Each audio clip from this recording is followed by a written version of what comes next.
Hayyee kam jirtu anaan Andu'aalem Gosaati.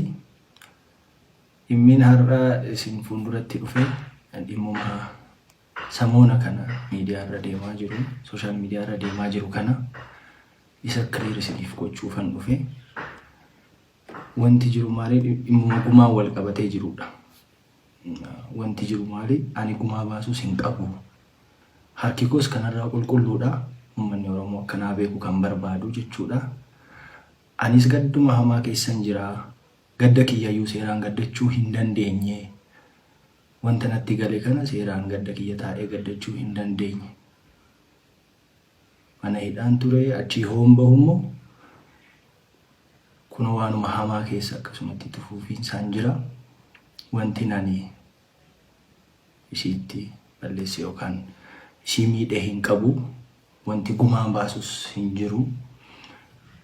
Garuu jaarsoliin abbootiin gadaa Oromoo dhugaa jirtu akka ilaaltee naafuutu, dhugaa jirtu akka ilaaltee nu mirkaneessitu, maatii wajjin hariiroon kiyyatti fuufuu qaba waan ta'eef abbootii gadaa Oromoo ergeen jira. Jaarsolii biyyaa ergeen jira. Kan inaan ergee fi akka isaan anaaf yookaan nama kanan biraatiif dubbatan otoo hin taane anis dhugaan qabaa, haadha manaa kiyyaan dhabee dhugaa jirtu naa laalaa, dhugaa jirtu nuu ilaalaa jedhee tanan jaarsolii Oromoo, abbaa gadaa Oromoo erge. So jaarsii waan ilaale dhugaa jirtu fuudha malee kan fedhii nama dhuunfaa hin haasa'u jechuudha. Fedhii nama dhuunfaa yookaan immoo waan ani barbaadu naan haasa'u jaarsi. Dhugaa jirtu ilaalee fuudha. Dhugaa jirtu sana immoo akka jaarsi ilaalee nu murteessu jaarsoliin waaqaa gaditti dhugaa baasuu irratti aangoos qabu. Rabbis kan jaallatu, dhugaan immoo ilmoo waaqaati. Ani kanumaafan jaarsa erge. Gaanaaf qannooni hariiroo jaalalaa baay'ee gaarii qabna turre. Garuu dipireeshinii ni qabdi turte qannoon. Dipireeshiniin isiin qabdu tarii mana keessa oolurraa maddaayee jedhee waan yaadee fi hojii CRBTs, hojii entertainmentis banee tanan itti kenni akka waliin hojjennuuf jechuudha. Ergasii ni dhaabbata jedhee yaadeen ture. Garuu itti fuufinsaan irra deddeebii yaalii of ajjechaa hagootu kan itti fuufinsaan erga waan sana godhee itti kennee booddeellee itti fuuftee jechuudha. Erga itti fuuftee booddee wanti kun humna kootii olii jedhee waan yaadee fi akka rakkinni tokko mudateen abbaatti bilbilsiisee jechuudha.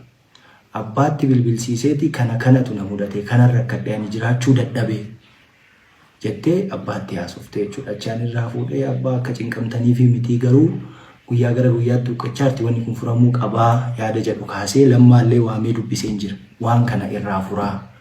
Please lammaa jedhee tanan akka maatiitti ol gaati waan kana irraa furaa jedhee lammaatti illee haasa'een jira.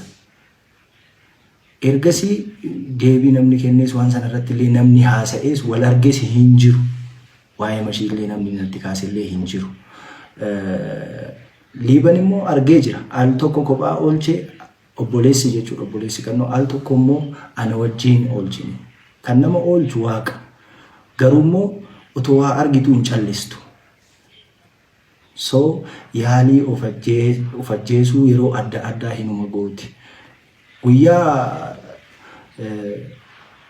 wanti kun natti galees walumaan oolle. Hospitaalas waliin deemnee turre qorannoo daa'ima gochuuf bakka suuraa lidata ishii kanatti kaatu guyyaa dhaloota ishii kana kabajuuf itti kaatu sana sanumatu geesse. Achi yoo baatu naa bilbili jedhee tanan ijoollee argachuuf deeme ani jechuudha. Yeroodhaan galanaan jettee turte akkasitti naan gargar baatee jechuudha. So galgala immoo nagahuma turre jaalalaa fi yeroo gaarii dabarsaa turre obboleessattuu bilbilaa turte achi dingatuma bakka waa'ee oolmaa hoona ni gaafadhu rakkina na amanuu qabdaa jetteetu bakka ceesumuu na biraa kaatee deemtee jechuudha. Hooxinnoo turtu na jalaa shakkeetuman ka'ee deeme kilaasota kaawwan keessa hin jirtu achi hoonchee godhu kichinii wantoota qulfiidha cufaadha. Abaaboo wayiitu jira achirra dhaabbadhee ilaallaan maashinii uffatatti miicinu cinaa teessee akkasitti isa irratti hirkattee jookiidhaan saamunaa laargoo dhugaa turte. So maali kannoo jedhee kanan utaalee achirraan galee kana dura waadaa naa galtee turte waan akkasii hin godhu irra deebi'ee hin godhu jettee maatii fuuldurattis obboleessi kiyyaas akka gorsu itti himee jira. Hiriyyattiin isiis akka gorsitu itti himee jira. Waadaa yeroo adda addaatti naa galtee jirti garuu bakka waadaa sana waan naan eegnee fi yeroo sanaanis nama bakkaani jireenya akkasii jiraachuu hin danda'u. Irra deddeebi kana goota waan ta'eef jireenya akkasii jiraachuu hin danda'u. Maatii bor waamee gargar baanaan jedheen. Amma ijoolleen kaase jedhee tanan biraa deemee jechuudha jookeechirra kaa'ee kichinirra kaa'ee. So ani barrii banuufoon ani deemee barrii bira ga'u akkasii si haa bal'attu jettee fiigdee achirraan utaalte. Ani bira ga'uullee hin dandeenye iyyuu qofa hin danda'e nan iyyee ijoolleen hin kaatee jechuudha. Wanti jiru wanti uumame kana ani kannoo koo homaa nan goonanii sababii itti miidhu tokkollee hin qabu. Akkuma isiniin jedhe waliin fiigee qabu dhiisi jechuu gorsuu akka ishiin jiraachuuf hamilee qabaattu wanta adda addaatiin deeggaruun ala wanti nan ishii godhe hin jiru.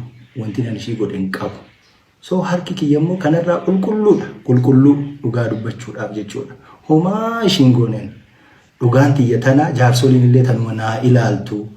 Dhugaan ilmoo waaqaati dhugaa arganii jaarsoliin hariiroo maatii wajjin qabu itti naa fuufsisanii jedhee tanan jaarsa erge malee wanti gumaa jedhamu ani gumaa kaffaluudhaaf miti ka jaarsa erge. Wanti gumaa jedhamus hin kaane. Gaaddisa qora gamaa gamanaa otoo hin gahiin ka gaaddisiyyuu diigame. So irbuunuu gaaddisa qoraa booddeedha jechuudha. Dabalataan illee guyyaa isheen boqottee kaasee hanga poolisiin to'annaa jala na oolchee qorannoota ragaa namaatis, ragaa barreeffamootaatis, ragaa mana yaalaatis, ragaa hedduu sassaabee ilaalee poolisiin illee diyaarii argatee ture. Diyaariin sun immoo every page waan hedduu haasa'aa ergasiin ilaalee maatiidhaaf illee anaaf illee hundumaaf illee dhaamsatu jira achirra diyaarii sanirra. Dhumarratti wanti nan jechuu barbaadu hoo dandeessanii dhugaa sirriitti gadi fageenyaan ilaalaati irra gahaati dhugaa beekaa. Hoo dadhabdan immoo jettee yookaan immoo seetee haasoftanii please hariiroo bormaatii wajjin nagaa ta'uu danda'u. Hin jeeqinaa hin diiginaa hin jedha. Isinis nagaan haa boqattu. Ekeraasis ciisan dhoowwinaan jedha jechuu kooti. Kanaafin immoo anis gara fuulduraa tasgabbaa'ee gadda kana keessaa ba'ee gaafii na gaafattan kamiifuu deebii kennuudhaaf qophiidha. Kana waan ta'eef kanatti naa hubadhaa ulfaadhaa galatoomaa jiraadhaan jedhu uummata keenya naa jiraadhaa.